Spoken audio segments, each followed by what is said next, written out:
Vande Mataram bill Lok Sabha में राज्यसभा में दोनों जगह पास हो गया। अब इसको लेकर कानून बनाया जाएगा। असदुद्दीन अवैसी इसका विरोध कर रहे हैं। विपक्ष के पास कोई मुद्दा नहीं है और ऐसा जानते भी हैं कि आज की तारीख में भारत की जनता देश के यशस्वी प्रधानमंत्री जी और उनके नेतृत्व में चलने वाली सरकार पर पूरा भरोसा करती है। एंटी पेपर लीक को भी सदन में मंजूरी मिल गई है। क्या लगता है ये कितना ज़रूरी था और अब पेपर लीक के मामलों में कितनी कमी आई? मैं समझता हूँ देश के शिक्षा मंत्री आदरणीय धर्मेंद्र प्रधान जी ने बहुत सुधार किए, अनेक सुधार। इस परीक्षा पद्धति, भ्रष्टाचार मुक्त परीक्षाएं हों, इसका प्रयास उन्होंने किया। हो सकता है अब जनता की अपेक्षाएं उससे आगे बढ़ के हो गई हों तो उसके आधार पर किया जाएगा और समय कालखंड के अनुसार होता रहेगा। तो सुधार एक सतत चलने वाली प्रक्रिया है। सदन में जिस तरीके से विपक्ष लगातार हंगामा कर रहा है, 3 अगस्त से उत्तर प्रदेश में विधानसभा सत्र भी शुरू हो रहा है। राम मंदिर समेत तमाम ऐसे मुद्दे हैं जो विपक्ष प्रमुखता से उठाएगा। क्या लगता है सदन की तरह क्या विधानसभा सत्र की कार्रवाई भी इसी तरह चलेगी? उत्तर प्रदेश की देवतुल्य जनता ने योगी आदित्यनाथ के नेतृत्व में उत्तर प्रदेश की सरकार को आशीर्वाद दिया है कि आप जनहित में कानून बनाओ, नियम बनाओ और हमको सुखी रखो, सुरक्षित रखो। उत्तर प्रदेश सरकार में मंत्री दिनेश प्रताप सिंह हमारे साथ बातचीत के लिए मौजूद हैं। सर, वंदे मातरम बिल लोकसभा में राज्यसभा में दोनों जगह पास हो गया। अब इसको लेकर कानून बनाया जाएगा। असदुद्दीन अवैसी इसका विरोध कर रहे हैं लगातार। देखिए, बहुत सारे लोग इसका विरोध कर रहे हैं जो राजनीति में सफल नहीं हो पा रहे हैं, जो भारत की जनता का आशीर्वाद नहीं प्राप्त कर पा रहे हैं, क्योंकि भारत की जनता के जितने भी मुद्दे हैं वो सब हमारे देश के प्रधानमंत्री और डबल इंजन की सरकारें पूरा कर रही हैं।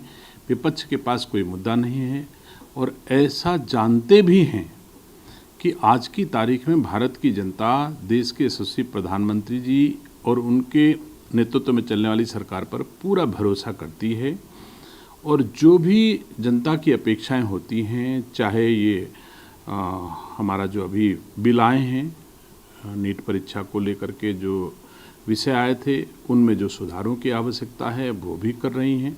तो मैं समझता हूं कि विपक्ष के पास कोई ऐसे मुद्दे नहीं हैं तो इस प्रकार के हास्यास्पद मुद्दे बेवजह उठा करके अथवा बेवजह विरोध करके दर्ज करना कोई औचित्यपूर्ण कदम नहीं कह सकते हैं। और देश की जनता, भारत की जनता देश के प्रधानमंत्री जी के नेतृत्व में पूरी तरह से सुख की अनुभूति, सुरक्षा की अनुभूति कर रही है। इसलिए विपक्ष के कोई भी इस तरह के दाम चलने वाले नहीं हैं। सर, एंटी पेपर लीक को भी सदन में मंजूरी मिल गई है। क्या लगता है ये कितना ज़रूरी था और अब पेपर लीक के मामलों में कितनी कमी आई? देखिए, सुधार एक सतत चलने वाली प्रक्रिया है।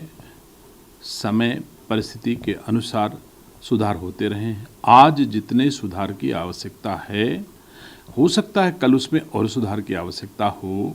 मैं समझता हूँ देश के शिक्षा मंत्री आदरणीय धर्मेंद्र प्रधान जी ने बहुत सुधार किए, अनेक सुधार।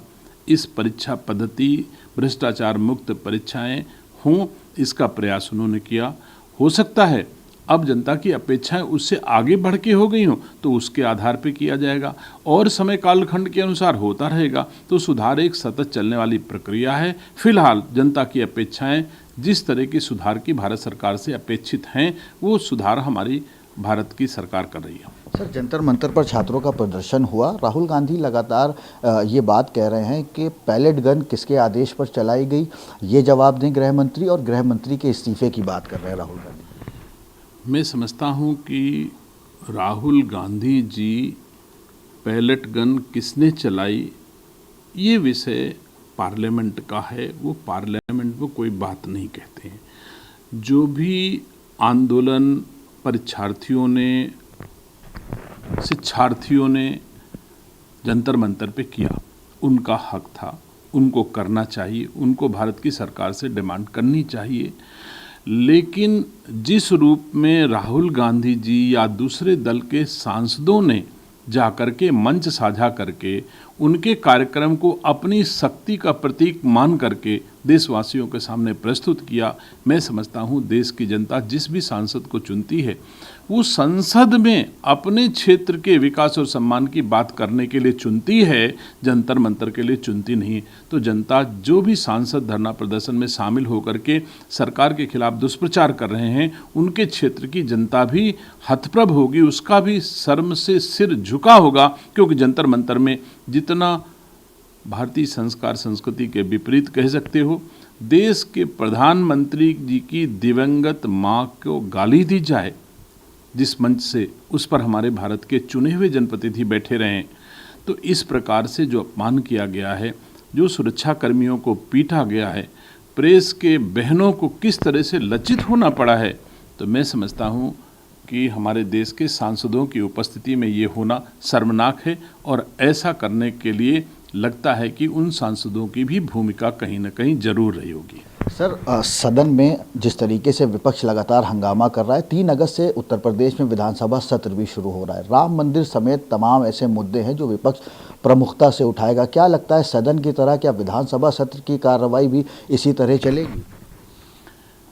ना तो लोकसभा में जनहित में कोई काम रुका है और ना विधानसभा में उत्तर प्रदेश के लोगों की आशा के अनुरूप कोई काम रुकेगा। उत्तर प्रदेश की देवतुल्य जनता ने योगी आदित्यनाथ के नेतृत्व में उत्तर प्रदेश की सरकार को आशीर्वाद दिया है कि आप जनहित में कानून बनाओ, नियम बनाओ और हमको सुखी रखो, सुरक्षित रखो। और हमारे उत्तर प्रदेश के मुख्यमंत्री जी सफल हैं उत्तर प्रदेश वासियों को बेहतर सुरक्षा देने में, बेहतर सम्मान देने में, बेहतर विकास करने में। तो कोई विपक्ष यहाँ पर बाधा बन के खड़ा होने की स्थिति में नहीं है। जब तक उत्तर प्रदेश की जनता का आशीर्वाद है, हमारी भारतीय जनता पार्टी की सरकारें उत्तर प्रदेश वासियों की सेवा करती रहेंगी। विपक्ष का कोई भी नाटक नौटंकी उत्तर प्रदेश में चलने वाली नहीं है। बहुत शुक्रिया सर बातचीत के लिए। उत्तर प्रदेश सरकार में मंत्री दिनेश प्रताप सिंह हमारे साथ बातचीत के लिए मौजूद थे। कैमरा पर्सन हरीश के साथ अजहर खान, इंडिया वॉइस, लखनऊ।